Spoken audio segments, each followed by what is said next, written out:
침묵하지 말고라는 제목으로 말씀을 나누겠습니다.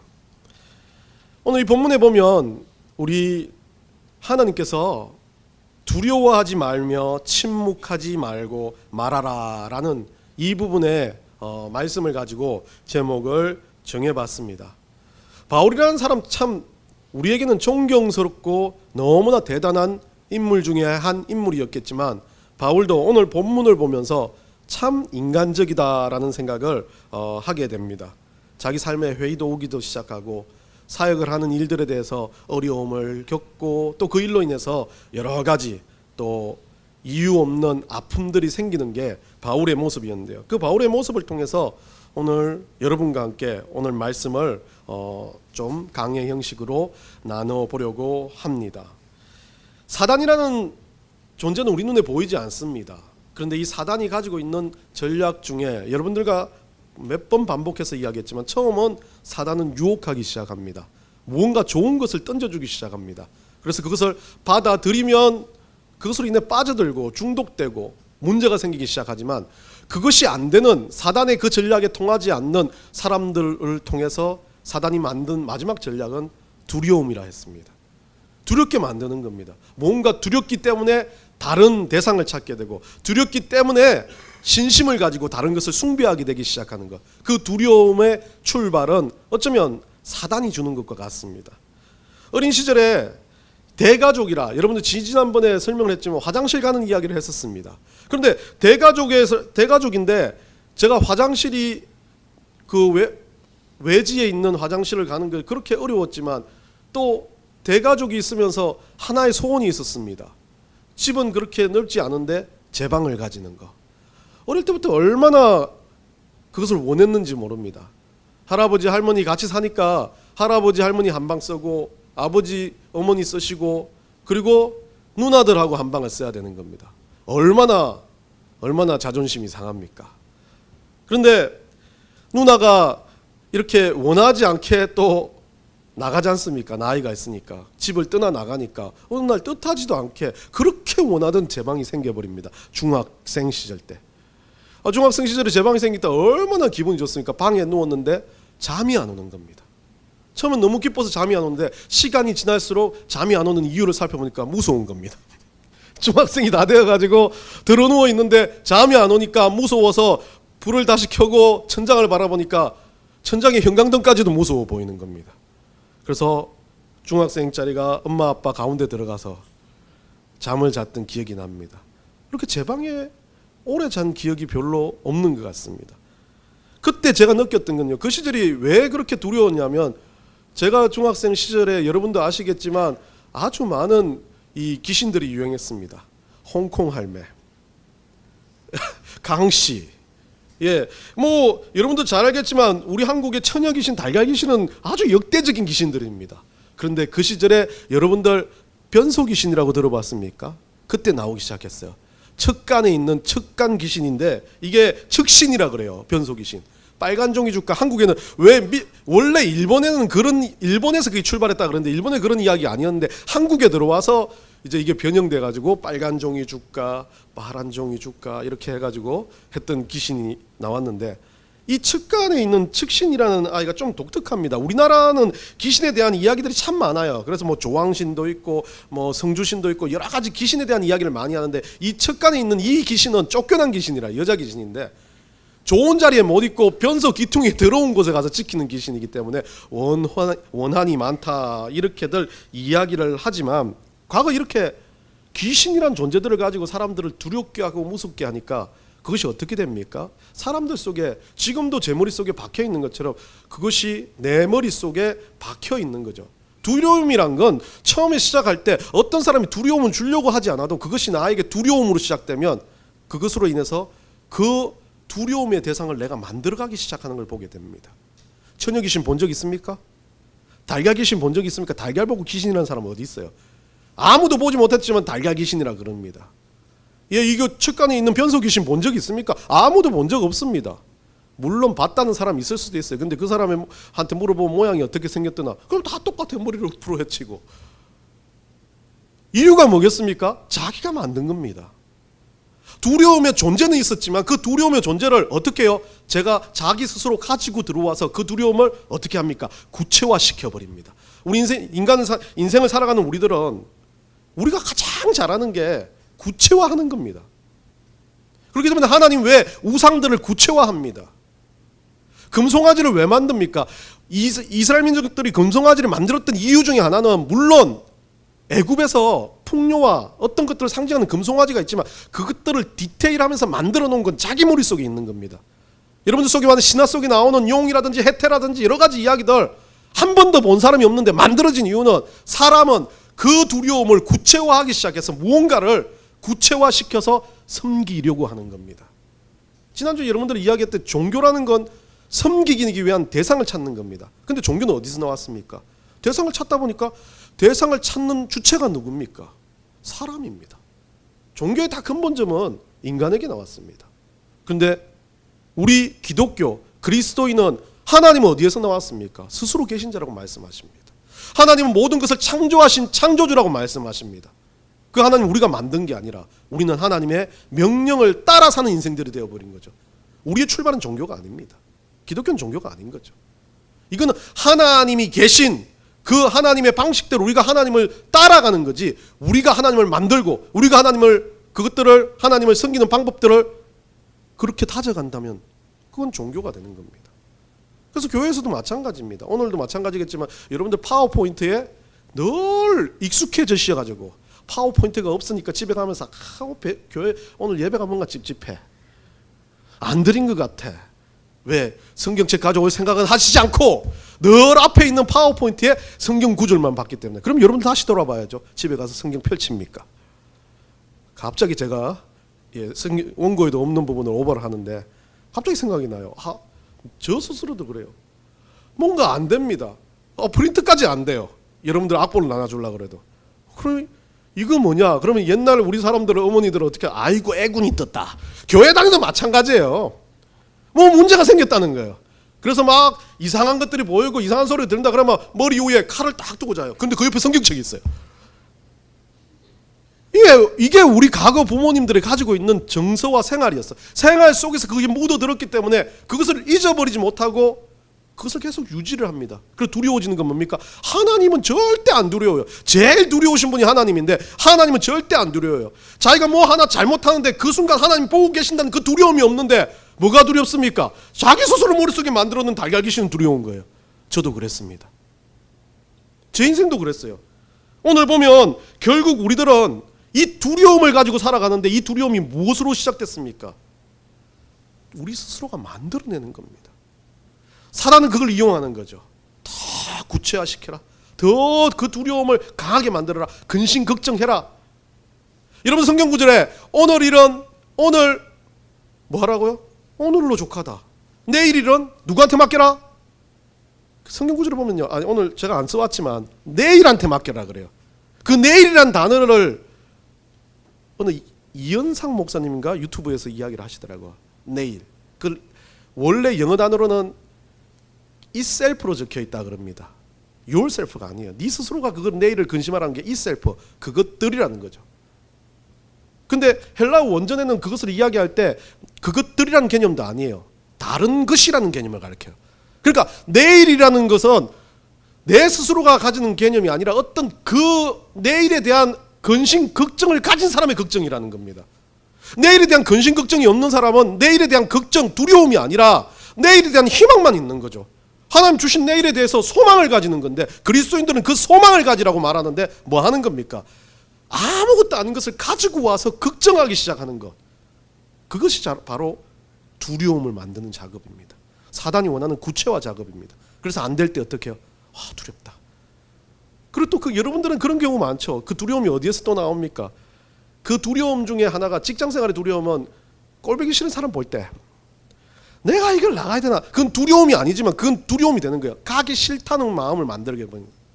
사단은 어떻게 만듭니까? 그 가기 싫다는 마음이 계속 쌓이면서 어느 순간 그 사람 미워지기 시작하고 그 사람이 문제를 가지고 용서하지 못하는 사람이 되어버린 거예요. 용서하는 거 어렵습니다. 사람으로 용서하는 건 어렵지만 우리는 두려움이 없다면 그것 자체를 용서하고 안 하고 하는 게 아니라 그것을 미워하거나 두려워하거나 그것을 근심 걱정하는 부분들이 없어짐으로 그것으로 인해서 그리스도인으로 출발할 수 있는 것입니다. 오늘 본문에 보면 누구보다도 중요한 인물이 나옵니다. 여러분들이 뭐 성경 구절을 안 찾아볼 것 같아서 제가 읽어드리고 계속 넘어가야 되겠죠. 파워포인트가 있으면 같이 읽자고 하겠는데요. 찾을 수 있습니까? 찾을 수 있는 분은 한번 찾아주세요. 요한복음 14장 27절 한번 찾아봅시다. 요한복음 14장 21절. 없으면 핸드폰이라도 꺼내 찾아도 됩니다. 예, 인정해 드릴게요. 뭐 여러분들 잘 아시는 구절입니다. 제가 읽겠습니다. 평안을 너희에게 끼치노니 곧 나의 평안을 너희에게 주노라. 내가 너희에게 주는 것은 세상이 주는 것 같지 아니하니라. 너희는 마음에 근심하지도 말고 두려워하지도 말라. 우리 예수님께서 우리에게 평안을 주신다고 말합니다. 그런데 사단은 우리에게 평안을 주는 게 아니라 근심과 걱정과 무언가에 대해서 고민하게 만든다는 거예요. 근데 우리 예수님이 그렇게 여러분 인생 가운데 아무것도 고민하라는 말은 아닙니다. 문제가 생기고 아픔이 있을 때 그 가운데서 평안을 가지고 그것들을 바라볼 수 있는 것. 고민스럽다 할지라도 고민이 찾아온다 할지라도 그 고민에 사로잡히지 말고 그것 가운데서 평안을 누리며 그 고민을 해결하려고 노력하는 마음. 그게 우리 예수님이 원하시는 거죠. 두려우면 몸이 멈추어듭니다. 그냥 경직돼 버리죠. 그리고 두렵고 짜증나고 근심되고 걱정되면 뭐 합니까? 누구에게 가서 그 두려움을 가지고 이야기할 수도 있지만 사람들은 많이 두려워지기 시작하면 입을 닫습니다. 말도 하지 않습니다. 그냥 혼자서 그 두려움 가운데 살아가는 거죠. 몸과 마음과 생각이 멈추는 것, 그게 두려움입니다. 무언가 하려고 해도 하지 못하게 만드는 것, 그것이 두려움입니다. 우리가 가진 능력으로 힘으로 안 될 때 우리는 두려워하기보다는 의지함이 있어야 되고 기도함이 있어야 되는데 많은 사람들이 그 두려움 앞에서 뭐 합니까? 포기해버립니다.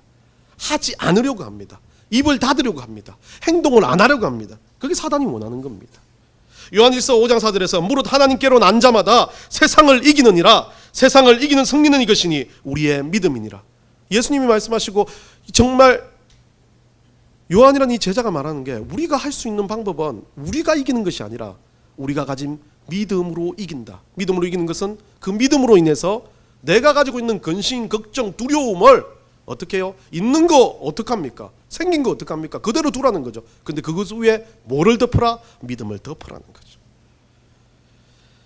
본문으로 들어가 보면 오늘 이제 지난주와 연결돼서 이제 고린도라는 지역으로 갔던 그들이 그 고린도 지역에서 아덴이라는 지역을 갔던 이 바울과 실라와 디모데 이 사람들이 아덴에서 종교심이 많은 그들을 보고 다시 이제 그 아덴을 떠나 고린도라는 땅으로 들어갑니다. 이 고린도라는 땅으로 들어갔을 때 처음 오늘 본문을 읽어보면 실라와 디모데 같은 친구들은 합류하지 않고 바울 혼자 이 고린도 땅으로 들어가는 것으로 보여집니다. 그리고 오늘 1, 2절 그렇게 적진 않았지만 이 고린도에 들어가니까 아굴라와 브리스길라라는 이 부부가 살고 있었습니다. 살고 있다기보다는 이 부부도 원래 살았던 사람들이 아니었던 것 같아요. 원래 오늘 본문 2절에 보면 제가 넣진 않았는데 이 글라우디오라는 황제가 칙령을 발의해서 로마에서 유대인들을 내어쫓습니다. 이제 참 큰 로마에 큰 일이 일어났을 건데 AD 49년에서 51년 이 유대교 로마에 사는 2만 명 정도의 유대교인들을 글라디오 황제가 내어쫓는 사건이 일어납니다. 근데 그 유대교 역사가 중에 스웨토니우스라는 사람이 이것을 이야기할 때 그 중에 이들이 쫓겨난 이유 중에 크레스투스라는 선동가가 일어나서 폭동을 일으켰다. 그 폭동을 일으키는 그 일로 인해서 이 글라디우스 왕제가 이 모든 일들을 무마시키기 위해서 유대인들을 그냥 완벽하게 내어쫓는 사건이 일어납니다. 근데 이 크레스투스라는 이 단어를 볼 때 이 사람이 투명하지 않은 인물이에요. 그 역사가가 이야기할 때. 근데 이 단어를 볼 때 원래 크레스투스는 헬라어로 이 노예를 이야기할 때 쓰는 단어였습니다. 그리고 이 크레스투스의 발음을 제대로 보면 헬라어 발음으로 예수 그리스도 할 때 그리스도를 크레스투스라고 쓴다는 거죠. 결국 이 수에토니우스라는 사람은 크레스투스라는 사람이 그 일을 만들어냈다는 이야기를 하지만 뒤에 있는 많은 학자들이 봤을 때 언어의 변천으로 본다면 우리가 지금 말하는 그리스도를 크레스투스로 읽을 수 있다는 겁니다. 헬라어로. 그래서 유추하건대 그 로마 진영 안에서 많은 폭동들이 일어났다는 이야기가, 폭동이라는 개념을 본다면 거기 안에 뭐가 들어가 있습니까? 지금 예수 그리스도를 아는, 오늘 사도 바울이 전도를 했고 1차 전도가 끝난 다음에 많은 영혼들이 변화를 일으켰다면 예수를 믿는 유대인들이 있었을 거고 예수를 믿지 않는 유대인들이 혼종해서 있었을 겁니다.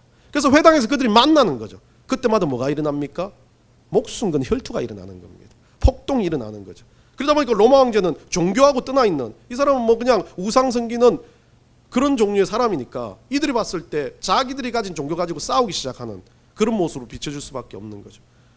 그러니까 그 폭동을 잠재우기 위해서 이들을 다 추방시켜 버릴 때 결국 쫓겨난 많은 사람들의 대부분은 유대인이었지만 그리스도인으로 개종한, 유대인으로서 그리스도인으로 살아가는 사람들일 가능성이 크다라고들 이야기합니다. 물론 뒤쪽에 가보면 우리가 이 아굴라와 브리스길라 같은 경우는 사도 바울을 끝까지 돕고 뒤에 에베소까지 동행하면서 사도 바울을 돕는 역할을 하는 인물들로 봤을 때 분명히 예수 그리스도를 믿는 사람들이고 믿음이 충실한 사람들입니다. 그럼 이때도 믿음 때문에 고린도로 쫓겨난 사람들입니다. 그래서 고린도로 와서 그들의 생업이었던 천막을 만드는 일들을 했다는 거죠. 바울도 천막을 만드는 일이 생업이었기 때문에 오늘 본문에는 그대로 생업이 같아서라고 했기 때문에 그들은 같은 일을 하는 사람들로 만난 겁니다.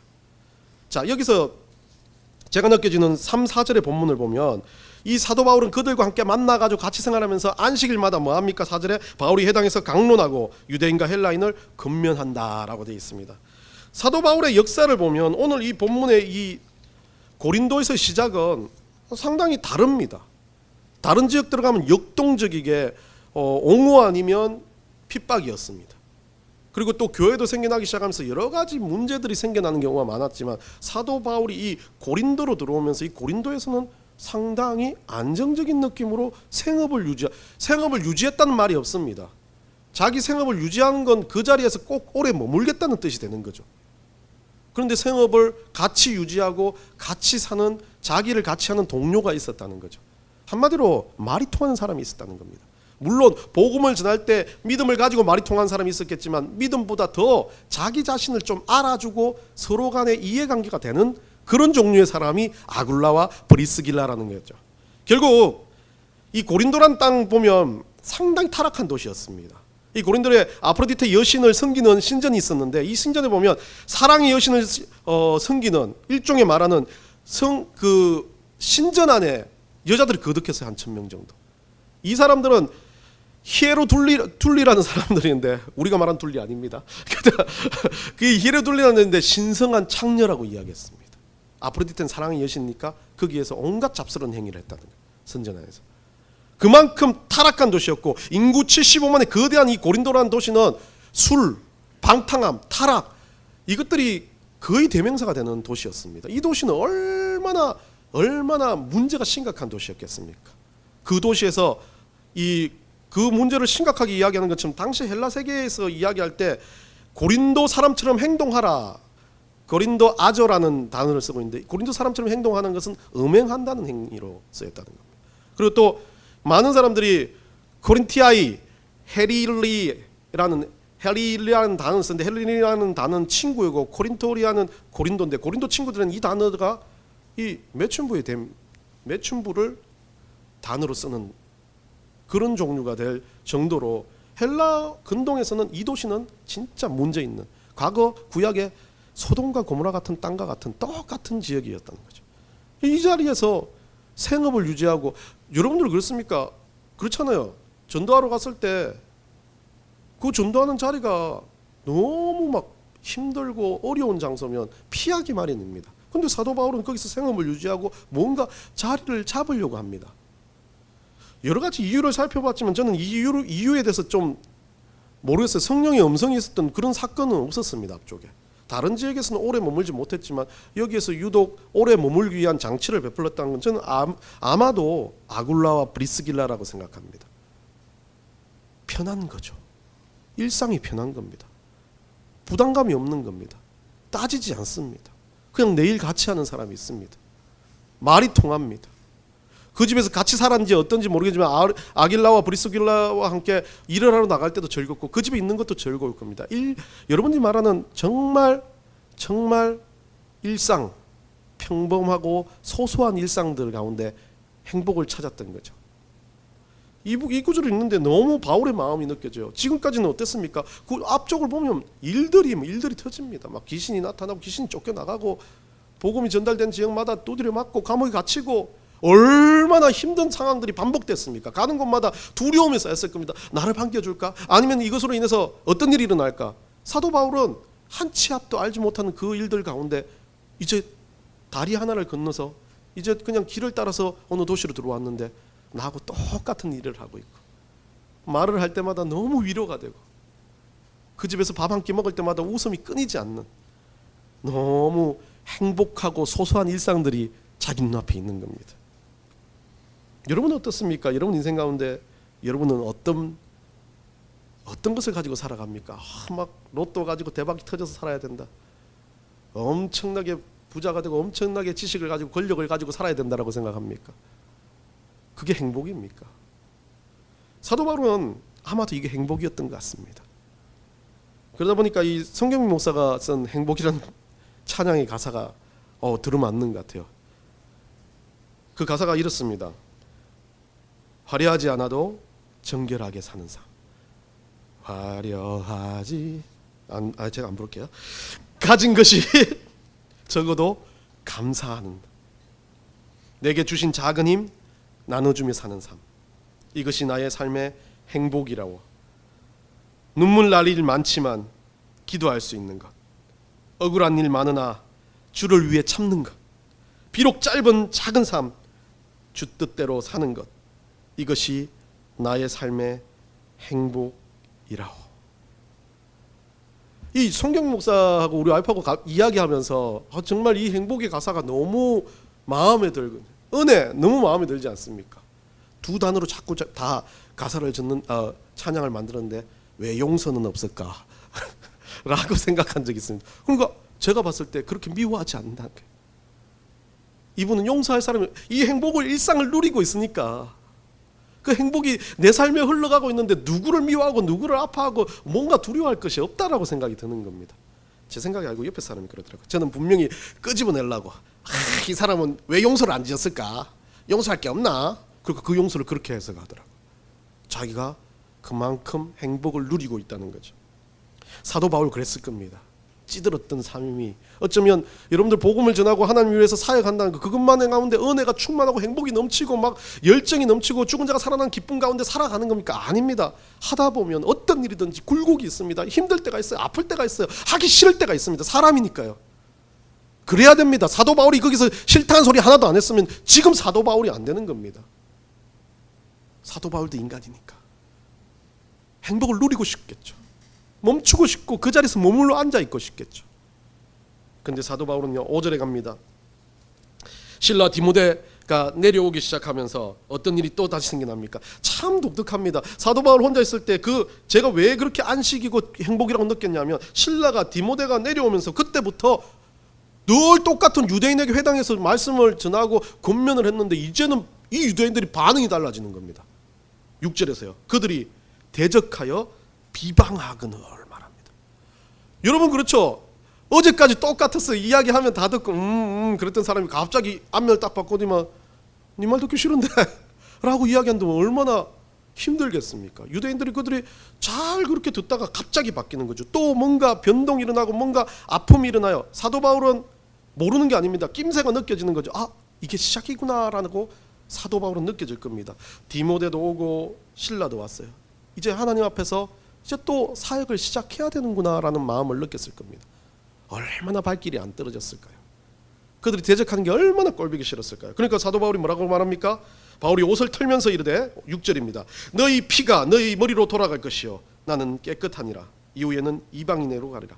한마디로 야 안 그러다가 너 왜 갑자기 그래? 정말 너무 짜증나네. 그렇게 잘 믿는 사람이 믿는 척하다가 어느 순간 안 믿는다 그래요. 여러분 전도해 보셨습니까? 커피를 가지고 전도를 그냥 말씀도 전하지 않았어요. 커피 무료로 드립니다 하는데 쫙 째려보면서 가요. 아니 공짜로 준다는데 째려보고 가요. 그리고 여러분들 커피 한 잔 그냥 공짜로 드리려고 이렇게 하면 야, 괜찮습니다 이 정도 아주 받는 거잖아요. 그런데 이래요. 가서 커피를 붓고 싶어요. 죄송합니다. 그런데 그 마음에 저는 아무것도 안 했는데 저 사람들이 옹호를 안 해도 그냥 처음부터 그랬으면 그래 저 사람 저런 사람인데 할 때 바울은 처음에는 어땠습니까? 다 듣고 다 이해하는 것처럼 고개 끄덕여주고 뭐 그런 중 대중에는 바울한테 와가지고 빵 한 개도 주고 그랬던 사람이 있을 겁니다. 근데 그 사람들이 어떻게 합니까? 비방하고 대적하기 시작한다는 거죠. 얼마나 아프겠어요. 얼마나 그 배신감에 쩔어 있겠어요. 그런데 중요한 겁니다. 7절입니다. 바울이 어떻게 행동합니까? 그 상황에서 거기서 옮겨 하나님을 경외하는 디도 유스도라는 사람의 집에 들어가니 그 집은 어디에 위치가? 회당 옆이에요. 비방하는 사람들이 모여있는 옆이에요. 적진 한가운데로 들어갑니다. 그렇게 소소한 일상을 즐기던 바울이 그것 자체가 너무 기뻐서 행복해 보이는 바울이 이제 어떻게 합니까? 사람들이 괴롭히고 힘들게 하니까 바울이 하는 행동이요. 그 괴롭히는 사람들 앞에 얼굴을 더 들이밉니다. 그 옆으로 갑니다. 적진 한가운데로 들어갑니다. 미국 커뮤니케이션 학자 중에 여러분들이 예전에도 한번 소개를 했었는데 폴 스토츠라는 사람이 있습니다. 이 사람이 1997년에 역경지수라는 단어를 만들어냅니다. AQ라는 단어인데요. Adversity 땡땡 못 읽겠어요. 이거는 어려운 단어 같아요. quotient란데 어려운 단어예요. adversity quotient라는 이 단어를 쓰는데 역경지수라는 단어를 가지고 이 산을 오르는 등반을 하는 사람의 모습을 가지고 역경지수의 세 가지 요소를 이야기합니다. 이 세 가지 모양을 이야기합니다. 역경지수를 가지는 사람의 모양. 이 첫 번째 모양은 등반을 하다가 퀴트라고 산을 오르다가 문제가 생기고 아픔이 있고 장애물이 생기면 도망가 버리는 거죠. 포기자. 두 번째는 캠프라고 말합니다. 장애물을 만나면 주저앉아서 그 현실을 안주하는 사람. 세 번째는 클라이머라고 말합니다. 장애물을 만나면 그것을 뛰어넘는 사람. 그래서 역경지수의 이 세 가지 모양 중에 역경지수가 가장 높은 사람은 이 클라이머라는 사람. 역경을 이기고 그 역경을 한 번 넘어가면서 또 역경을 넘어갈 수 있는 힘을 받게 되는 사람이라고 말을 합니다. 사도 바울은 어디에 속했었습니까? 앞쪽까지 보면 저는 캠퍼 같은 느낌을 받았습니다. 이제 거기 앉아가지고 이 베드로가 말한 것처럼 변화산 선상에서 주님 여기가 좋사오니라고 이야기하는 바울의 모습에서 바울은 무언가 약간의 바람, 조우가 하나님 주시는 사인이 닥쳐오자 어떻게 바뀝니까? 클라이머로 바뀌어버립니다. 우리 인생은 마찬가지입니다. 어려움이 있을 때마다 우리는 포기하거나 돌아가는 사람 아닌 거 알고 있습니다. 그런데 우리 중에 몇몇은 어려움이 있을 때 이 경우가 참 많아요. 주저앉아 있어요. 움직이지도 않으려고요. 오늘 본문의 오늘 제목처럼 무언가 하나님을 위해서 행동하고 액션하고 말하려고 하지 않습니다. 그냥 내게 힘드니까 좀 나를 그만 놔둬라고 하는 사람들이 대부분의 사람들입니다. 그리스도인도 그래요. 예배 드리러 와도 마찬가지입니다. 이 예배를 드리는 것이 하나님 앞에 클라이머의 모습으로 내가 잘 하나님 앞에 살아드리기 위한 거지, 이 예배는 그냥 내가 와서 즐기고 가고 보고 가는 게 아니라는 겁니다. 성령께서 우리 가운데 역사하실 때 성령이 내주에 계신다 그러죠. 내 안에 성령이 계십니다. 여러분들이 예수 그리스도 믿는 것 하나로요. 그런데 많은 사람들이 뭐라고 말합니까? 성령 받으라고 말합니다. 잘못된 단어죠. 안 믿는 사람들한테 성령 받으라 해야죠. 우리는 어떻게 됩니까? 내 안에 성령께서 나를 주장해달라고, 충만케 해달라고 이야기해야 되는 겁니다. 찬양할 때 여러분들 가사 중에 좀 잘못된 가사들이 많아요. 그러니까 성령이 우리에게 임재해달라고 하는 우리는 두 번은 없는 거예요. 그건 좀 문제가 생길 수 있습니다. 성령이 충만해지는 거예요. 성령에 대해서 내가 의지하기 시작하는 거예요. 내 안에 계신 성령님께 내가 집중하기 시작하는 거예요. 오늘 이 캠프라는 사람은 그 성령에 의해서 집중되지 않는 겁니다. 성령이 내 안에 계시지만 그 성령을 따르거나 집중하지 못하는 거예요. 성령이 내 안에 계신 그 성령을 따라서 집중하고 성령을 의지하기 시작하면 성령은 어떤 분이십니까? 우리를 이끄시는 분이십니다. 변화가 일어나기 시작하죠. 역사가 일어나기 시작하죠. 그런데 그 변화와 역사와 기적들이 여러분들 보시기엔 대단한 것 같지만 바울이 보기에는요, 아픈 겁니다. 힘든 겁니다. 고난입니다.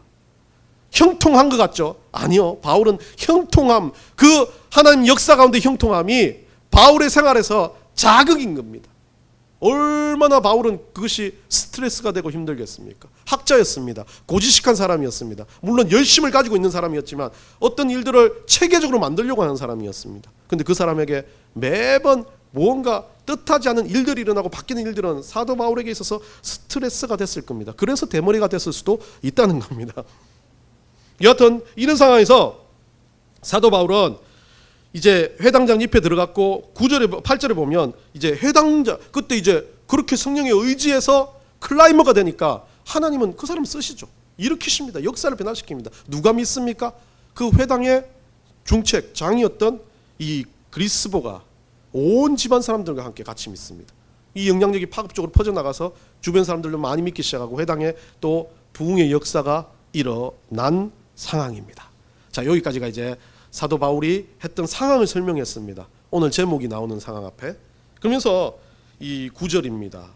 우리 다 같이 한번 읽어볼까요? 9절 여러분들 주보에 나와 있으니까요. 9절 한번 읽어봅시다. 시작. 밤에 주께서 환상 가운데 바울에게 말씀하시되 두려워하지 말며 침묵하지 말고 말하라. 야, 이상한 거죠. 저는 여기서 이상한 걸 느꼈습니다. 여러분 안 이상합니까? 앞에까지 무슨 일이 있었습니까? 이제 회당 근처로 옮겼고 클라이머처럼 막 고난 가운데 적진 한가운데 들어가서 사도 바울이 더 열심히 전하니까 회당장도 믿고 주변 사람도 믿고 이제 열매들이 막 맺혀지고 일종의 말하는 와 대단한 일들이 일어납니다. 부흥처럼 일어나기 시작합니다. 사람들이 보기에는 와 엄청나네, 역사가 일어나네 라고 생각하는 그런 상황입니다. 그런 상황에 밤에 환상 가운데 바울 앞에 주님께서 말씀하시는 게 첫 마디가 두려워 말라는 겁니다. 여러분 어떻게 해석해야 됩니까? 잘 되고 있어요. 엄청나게 괜찮은 것 같아요. 뭔가 남들보다 더 앞서가는 것 같습니다. 하나님 시킨 대로 일도 참 잘하고 있는 것 같습니다.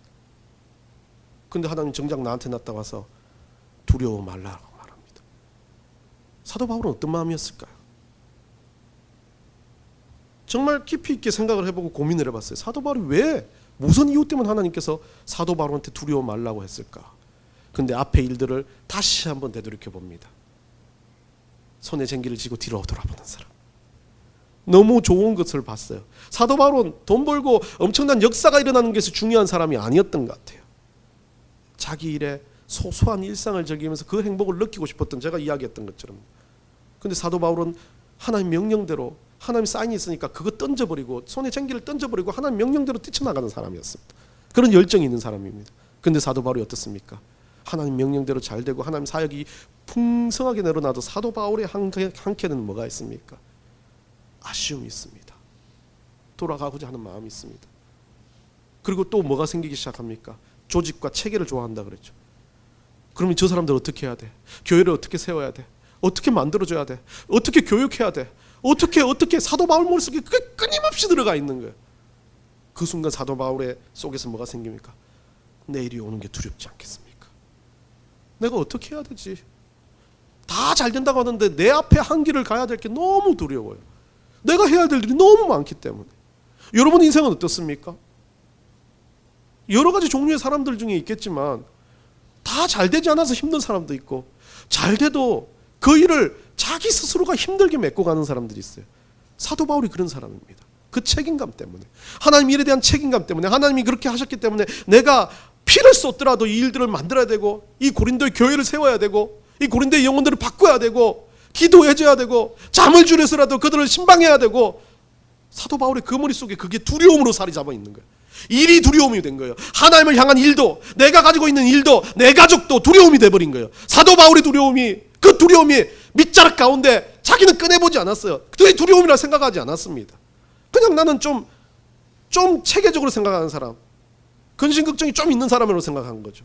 근데 하나님 그걸 꼬집은 거예요. 그게 두려움이다. 왜 고민하고 걱정하고 왜 그것 때문에 아파하냐? 무언가를 하기 위해서 여러분들은 어떻게 합니까? 밤새 고민하고 갈등하고 그것에 대해서 뭔가를 만들어냅니다. 그런데 수십 분을 고민하든 수천 분을 고민하든 그 고민의 끝에서 그것들을 만들어내는 일은 똑같다는 거예요. 사도 바울은 그 고민에 밤잠을 지새우고 그 고민의 끝자락에서 두려움이 빠지기 시작했던 겁니다.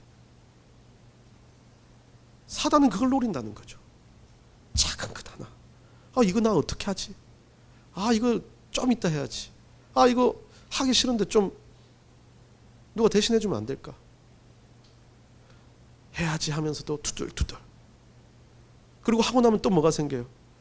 이거 어떻게 유지하지? 그게 사람의 인생이라는 겁니다. 사도 바울도 똑같았다는 겁니다. 하나님은 거기서 그 사도 바울한테 두려워 말고 지금까지 했던 것처럼 계속해서 해라. 네 일상이, 사소한 일상이 생업을 만들고 복음을 전하고 했던 거라면 똑같이 해라. 똑같이 말을 전해라. 똑같이 입을 열고 의지적으로 하나님 말씀을 전했던, 어제와 전했던 것과 똑같은 행동을 해라. 큐티를 했다면 오늘 똑같이 큐티하고, 오늘 큐티 안 했다면 그것 가지고 무릎 꿇고 돌아서서 내일 또 큐티하기 시작해라. 우리 하나님 지금 사도 바울한테 그거 이야기하고 있는 겁니다. 사도 바울은 지쳤을지도 모릅니다. 사도 바울은 그 고린도 땅에서 어찌 보면 복음을 전하는 것 자체가 자랑스럽고 은혜스럽다기보단 자기 일에 조금은 마음의 갈등이 생겼는지도 모릅니다. 주님께서는 그때 나타나와 사도 바울에게 하는 명령의 첫 번째가 두려워 말라는 겁니다. 두 번째가 침묵하지 말라. 침묵하지 말라는 건 이 헬라어 원전으로 봤을 때는 그냥 가만히 있지 말라는 뜻입니다. 행동하고 보여주고 또 그것을 위해서 무언가를 의지적으로 몸을 일으켜라 라고 이해하는 거죠.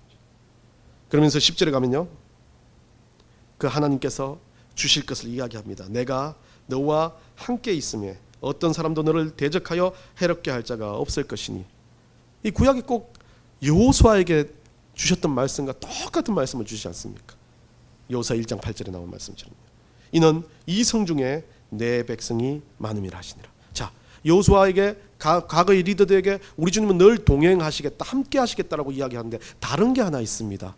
오늘 사도 바울한테는요, 과거에는 내가 너와 함께 하겠다라고 했는데 사도 바울에게는 이는 이성 중에 내가 내 백성이 많음이라고 다른 한 구절을 또 오늘 넘겨주십니다. 여기서 보면요, 내 백성이 많다라고 이야기하는 건 원래 원전으로 봤을 때는 라오스 모이라는 단어를 쓰고 있는데, 이 라오스 모이라는 단어는 믿지 않는 자, 믿을 가능성이 있는 자라는 두 가지가 다 쓰여져 있는 거거든요. 결국 라오스 모이는 이 아직까지 복음을 듣지 못한 사람, 듣기만 하면 하나님 백성이 될 사람. 하나님은 아시잖아요. 이 영혼이 하나님이 구원을 주시는 거지만 우리가 전달함으로써 그들이 예수 그리스도를 만나게 되는 도구의 역할을 우리가 하기 때문에 내가 전하는 말을 통해서 구원을 얻을 백성이 있다는 것을 이야기하는 겁니다. 다른 말로 이야기하면 구원을 얻을 그 백성은 당연히 하나님은 그들이 그리스도인자 사도 바울의 뭐가 되는 겁니까? 통역자가 되는 거죠. 같이 복음을 나눌 브리스길라와 아굴라와 같은 그런 인물들이 될 백성이 어디에 많이 있다고요? 고린도 안에 많이 있다라고 이야기합니다. 좀 다르게 봐야 됩니다.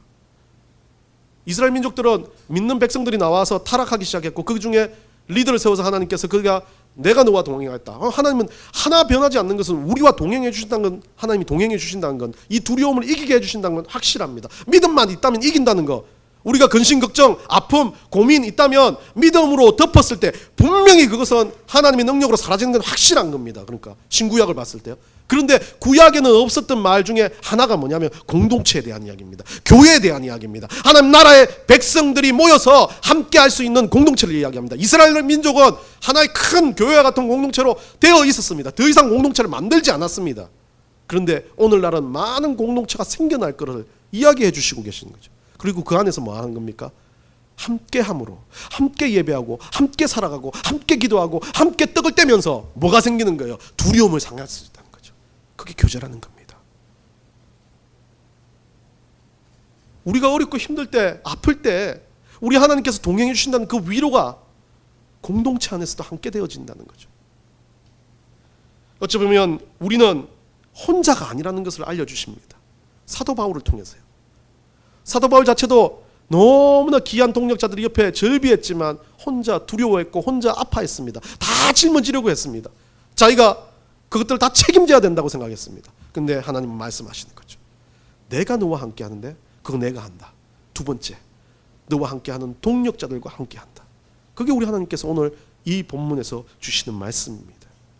여러분 어떻습니까? 여러분 인생에서 여러분 인생의 모든 것들을 여러분 스스로가 책임지는 거 맞습니다. 그런데 여러분 인생을 책임져 주실 하나님이 여러분 가운데 함께 하십니다. 여러분 인생과 함께 그 작은 것들을 나누고 교제하고 위로하고 견딜 수 있는 힘을 얻는 게 넥스트 교회라는 공동체라는 것을 여러분들이 잊지 마시기를 간절히 축원합니다.